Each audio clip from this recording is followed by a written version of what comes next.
eu acho que a gente conseguiu dar um painel bastante preciso para o pessoal, para eles verem a complexidade que é, né, essas operações. E outra, viu, gente? Eu vou ser honesto para vocês.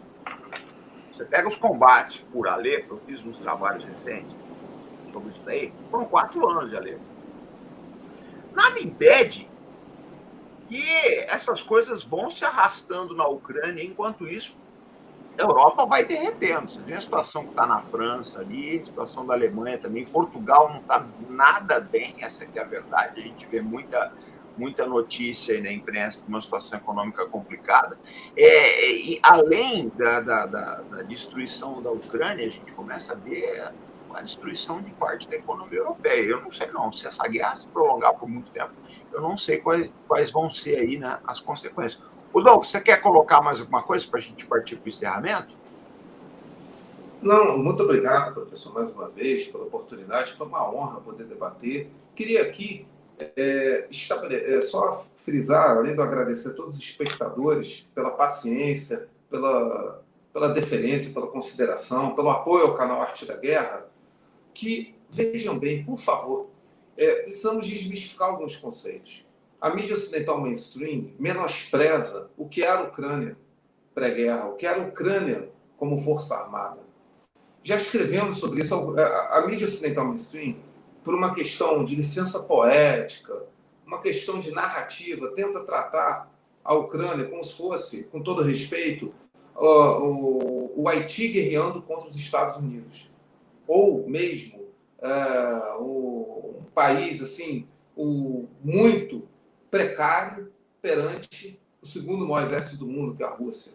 Vamos falar rapidamente, 1 minuto só, o que era a Ucrânia pré-guerra. A Ucrânia tinha a maior força de tanques da Europa, a maior força de blindados, IFV, blindado de combate de infantaria, blindado de transporte pessoal da Europa. A Ucrânia tinha a maior força de defesa aérea, não estou falando força aérea, força de defesa aérea da Europa.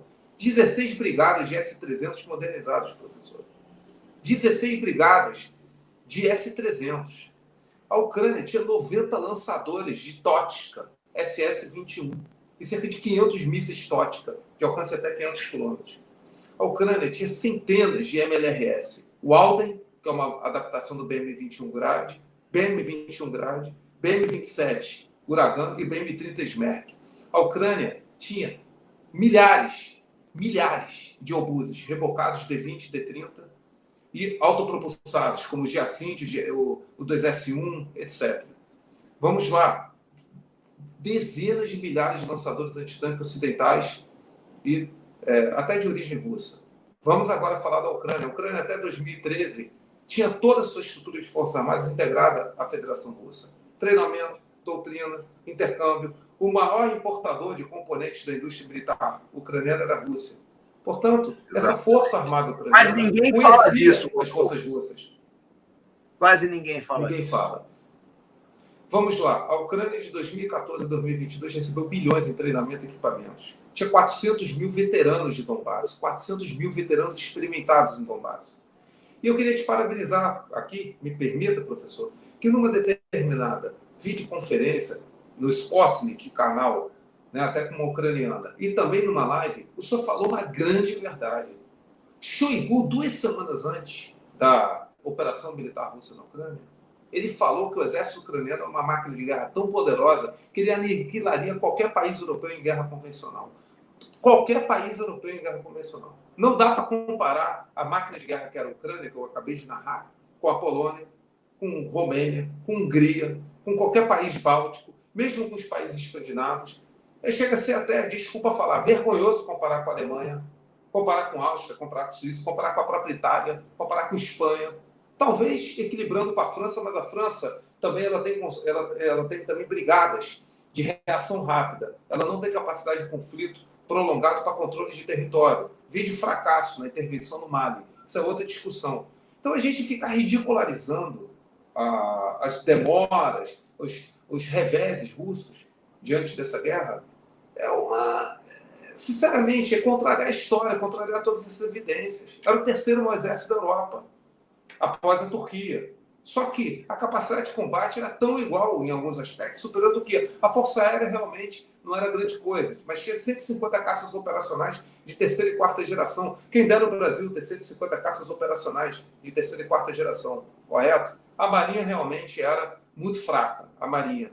Mas como é uma guerra terrestre, isso influencia. Então, eu peço ao espectador que faça essa análise crítica. A Rússia está combatendo uma das maiores máquinas militares que havia na Europa, o exército da Europa. Era o maior exército quantitativo em número de sistemas de armas e efetivo da Europa. Não era um exército qualquer. Não era o Paraguai, com todo respeito ao Paraguai, o Haiti, não eram insurgentes maltrapilhos, como no Afeganistão, ou como no Iêmen, os Houthis do Iêmen, que, aliás, tem uma capacidade de combate fenomenal, vale outra discussão. Então eu peço esse clamor, porque a mídia simplesmente ignorou a capacidade de combate ucraniano, ignorou o que era essa máquina de guerra, ignorou o esforço absurdo da OTAN em prover essa assistência militar, que é considerada a maior do pós-Segunda Guerra Mundial. É a maior do pós-Segunda Guerra Mundial. Maior, isso vai ter que ser estudado ao longo do tempo. Eu tenho orgulho de estar debatendo aqui com o senhor, que o senhor anteveio tudo isso, o senhor analisou tudo isso criticamente, e o pós-guerra irá valorizar aqueles que fizeram um trabalho técnico racional. E eu tenho orgulho de, juntamente com o senhor, não ter entrado pelo achismo, não ter entrado pela perspectiva do sentimento, e muito menos por uma torcida que chega a ser infantil, né? De analisar tudo pelo viés da torcida. Muito obrigado, professor.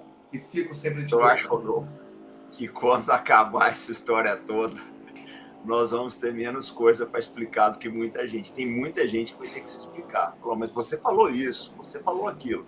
Porque aquilo que a gente falou um ano atrás começa a acontecer agora.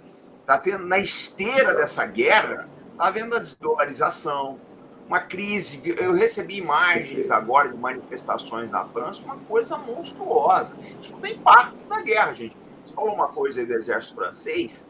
Olha, gente, eu duvido que os franceses aguentassem o nível de atrito que os ucranianos estão suportando. Eu duvido. Sinceramente, eu duvido isso. Por muito menos que isso, eles acabaram se retirando de outras guerras aí, por muito menos. Eu duvido que a França aceitasse esse nível de destruição, esse nível de atrito que os ucranianos estão suportando. Eles estão lutando com uma bravura fora de série. Eu não tenho dúvidas a respeito disso. Não sei se vai compensar no final das contas. Mas eu duvido que houvesse um outro exército europeu, hoje, né? A gente tem esse exército tela aí, que lutassem com toda essa bravura. Rodolfo,